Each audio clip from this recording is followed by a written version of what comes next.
I want to talk about this issue of social and cultural re-engineering, particularly for the African child. Yes, the issue is when the Europeans and the Americans, the Chinese come to our countries, we tend to look at their visits with a commercial eye.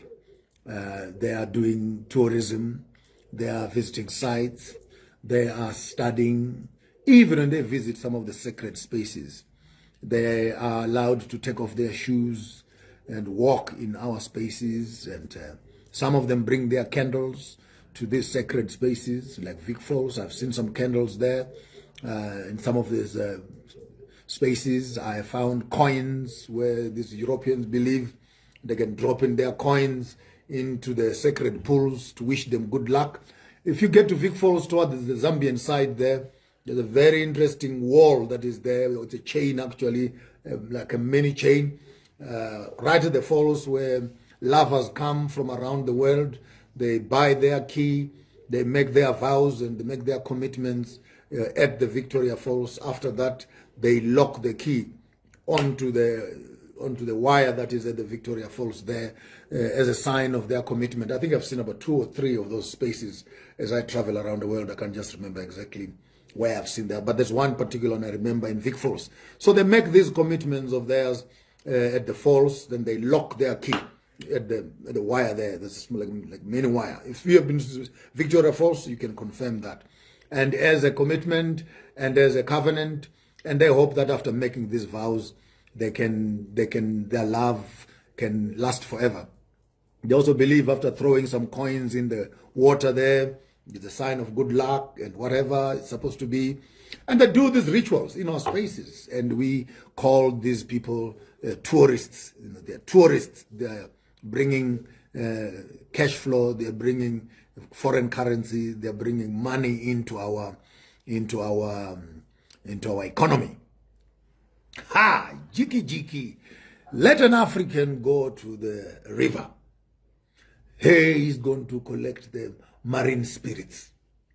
You know. Let an African go to the mountain. He is going to summon some demons and some spirits of the bush. Let an African do the very thing that the tourists are doing and is deemed as evil. I mean, you'd see me walking around with a tail like this, and no, don't use that. This is demonic. This is for witch doctors. What must I do? You must go to the shops and you must buy some mosquito spray, or go and buy some doom and then spray the air so that you can kill these insects and kill these flies. But in the ancient days, you'd make yourself something small as this. Then when flies come on your head and etc., you'd sweep them off. And I think sooner or later, we may want to start talking the difference between the occultic side of African culture and the practical side of African culture. This could be used when it is dipped in other chemicals and stuff like that as a way of chasing spirits and evil spirits. Yes, same instrument.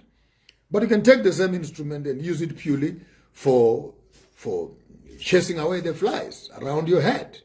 And so what is evil with taking a tail of an ox or a tail of a horse or a tail of a wild beast and ornament it nicely and then use it for chasing flies? Maybe it is for simply the purpose of chasing flies. In as much as you may want to look at issues of circumcision, for example, for the Africans. No, this is our culture. This is our culture. Yes, it's our culture. It's also, like, fortunate enough, it's also biblical.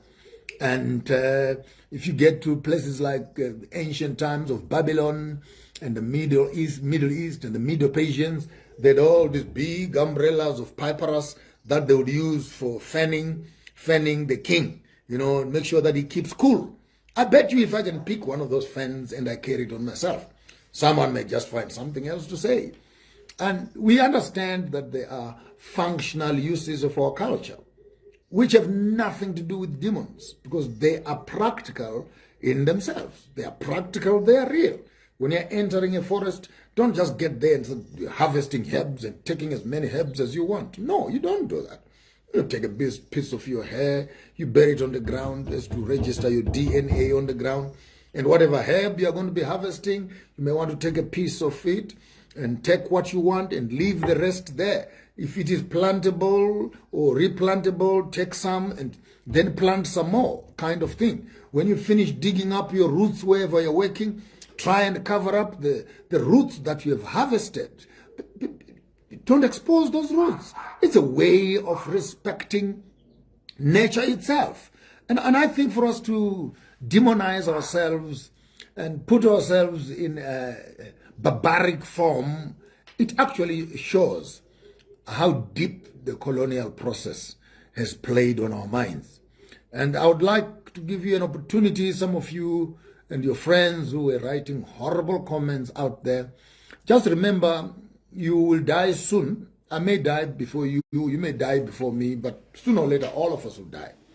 And in this world now of AI and technology, your children will be able very soon to access all your information, all your pictures, all your statements that you have ever posted on this social media. And they'll be able to consolidate them as a way maybe of comforting themselves to go through your journey and learn and listen to their father, to their mother, to their grandmother, to their cousin as they lived before them. Maybe they may find some information about their aunt, their grandmother, depending on what kind of information they're looking for. And I would like to warn some of you, the key things that you are writing here.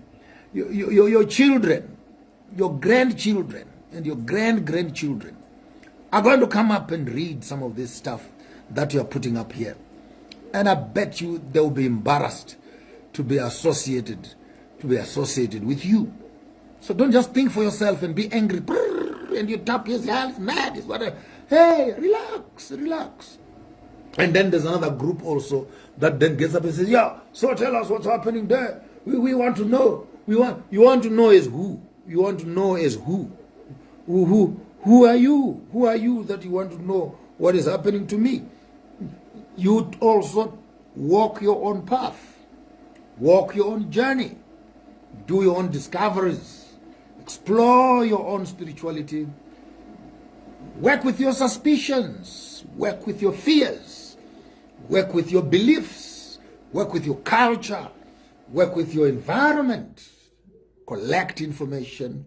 And what you are comfortable to put to practice, put to practice. What you're not comfortable, don't put it to practice. And then live. And as you travel along, you will find that there is lots to learn. Lots to learn. And I think for me, the most important and the most difficult part is not learning actually, but to unlearn. To unlearn and begin to go back to some of the things that I used to demonize, I used to curse, I used to swear, I used to preach against, and etc. I was talking at these things. I was not talking with them. I was talking from across the river and just saying what I was told to say. And then some people come up and say, so what did you believe all along when you were still a bishop? Are you telling us that you never believed in any of these things?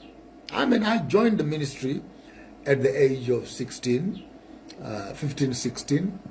And I studied. I did my first degree when I was 19, my second degree when I was 20, 21. And I had been to an Adventist school as early as 1982, 81, 82, 81, 82, 83, 84, 85, 6, 7, 6 actually, yes. And I'd been in a Christian home from inception, the third generation Adventist in my homestead. And that is all that I knew. That's all that I knew. Lord, in the morning thou shalt hear me cry. Hear me pray, my voice ascending high. I attended as many Pathfinder camps as possible, as many youth camps as possible, as many camp meetings as possible, and conferences and conferences, rallies and rallies, youth convergencies and stuff like that, to end up even working in there. And then went to study the same thing. And then I come out of the same thing.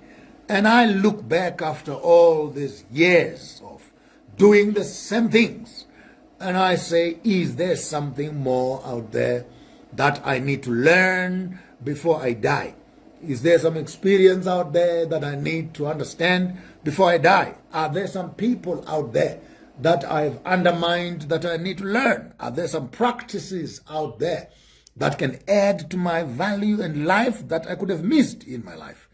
I find it not evil at all in my life to step back a little bit, retrace my steps, learn about the forests, learn about the herbs, learn about this whole thing of demon possession, learn about this thing of ancestral worship, learn about this thing of African spirituality, exorcism, initiations, rites of passage, festivals and seasons, how to access sacred spaces, how to conduct this, how to conduct that, how to call for the rain, and how to, and some of them are useful, some of them I don't find them useful, some of them are great sciences, some of them are quite bizarre, some of them are suspicious, some of them make your blood cringe.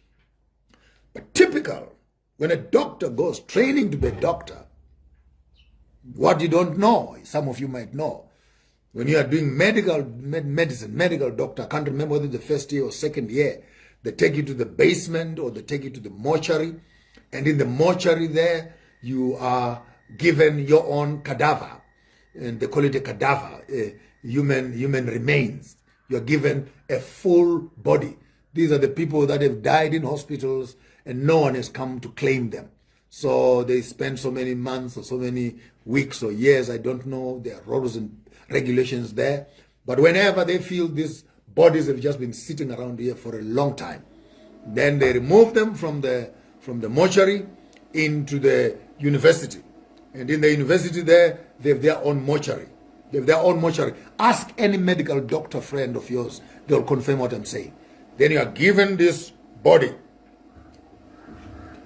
You name the body what you want to name it, and this body is going to become your center of study. So when they say we're going to be operating the stomach, you will be given a knife and then you cut the stomach, go there and pull out the organs that are there, put them in a plate here, and then examine them and examine them. We're going to be looking at the heart, you cut it there, put it here. We're going to be looking at the lungs, they cut it and put it there. We're going to be opening up the brains, you open up the brain, you look in there. And this person told me that they could not eat meat. They could not eat meat for more than 2 years. Because every day they would be going in there and they would be touching this dead body. Because you are training to be a doctor and you have to be trained on a physical human body. So that by the time you meet the living human body, at least you can identify with the dead body that you've been dealing with. This is how doctors are trained in typical practices that some of us will not be able to tolerate at all. So it happens with all professions, whether you're a mechanic, breaking down cars and fixing them, whether you're in aerodynamics, whether you're in engineering, or whether you're in chemistry, whether you're in war, training how to shoot, how to walk and how to crawl on the ground. You start off by shooting, inanimate objects, shooting bags and shooting targets, and then after months of training, then you start shooting at each other with rubber bullets or empty bullets. Accidents happen, of course, and then after some time, then they remove everything. Gloves off. It is a real gun with real bullets, and now though you're not shooting at each other, but now you're playing real military combat and etc. And then from there you're taken into the battlefront. It's true that some of the soldiers will die during training. Some of the doctors will quit during training. And so the practice happens around all professions. It's a pity that for many of us who have become gospel workers, we read this one book and that's all we read. We don't visit other churches. We don't visit other congregations. We don't visit African spaces where they are practicing indigenous stuff, and you don't do African culture at all. All you are focusing on is John 3 verse 16 and John 14 verse 1 and Psalm 23 verse 1, and that's all you study. And straight from a classroom of constipation of theology, you are transported into a district where you must now start preaching what they have been telling you to preach. So what must I tell them? Tell them this, tell them that, tell them that, tell them that. And we come out of college and we come and we tell you this, we tell you that, you tell you that. Maponga, what are you saying? I'm saying what I heard at school. But how do you know that it is true? Because I read that it is true.